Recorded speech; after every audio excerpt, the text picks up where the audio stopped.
Accident सांगून तर येत नाही काही, पण येतो तो खूप मोठा येतो. 2 मिनटं लेट झाला असतो ते चाललं असतं. नाशिकचे लोक कसे चालतात सांगता येत नाही भाऊ. चांगलं चांगलं घरी चाललो होतो, कोणी टर्न मारला पण पूर्ण नाही मारल्यामुळं गाडी टोकल्या गेली. त्या कारण आपल्या इथला मांडीच्या इथला जो हाड आहे ना तो डायरेक्ट क्रॅक पडलाय. एक इकडं गेला आणि एक इकडं गेलाय. साईज पण फुगलेली इथली. कशी रिकव्हरी होईल बघता येईल. ऑपरेशनच म्हणताय. एक दिवस झालेलं आहे, तर दुसऱ्या दिवशी ऑपरेशनचं प्रोग्रेस सांगतात. आपण सूजच खूप आहे ना. ही सूज आहे ना, ही सूज हे मसल्सच्या इथं झालेलं आहे.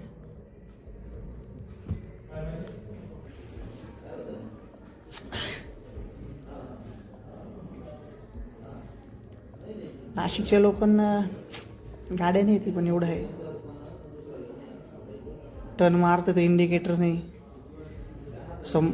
आपल्या हायपर मोडमुळं समोरच्याचं काय डोळ्यात दिसत नाही लाईट वगैरे वगैरे. अरे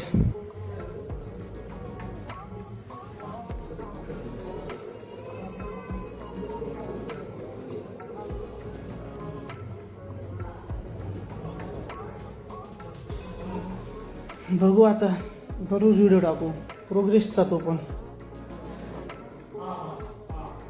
घरी बसून आता 4-5 महिने तर घरीचे. पोळी, मसूरची डाळ, वरण भात, सलाडमध्ये काकडी आणि ॲक्सिडेंट झालेला मुलगा.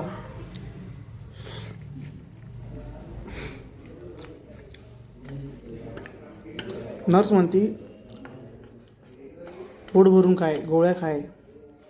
रिकव्हरी लवकर होण्यासाठी पोट भरून खाल्लेलं गरजेचं आहे.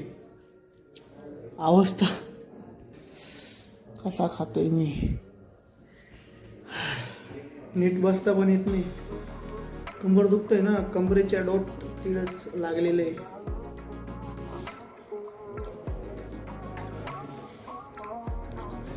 उद्या बघू. सध्या तर माहीत नाही.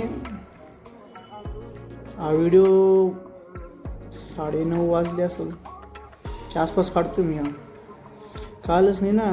पहिला ब्लॉग कुठून सुरू करायचा, ब्लॉग करायचा होता रायडिंगचा सुरू. आता मी सुरू करतोय डेली ब्लॉग.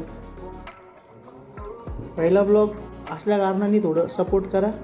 उभा काढतोय कारण ट्रायपॉड नाही म्हणून.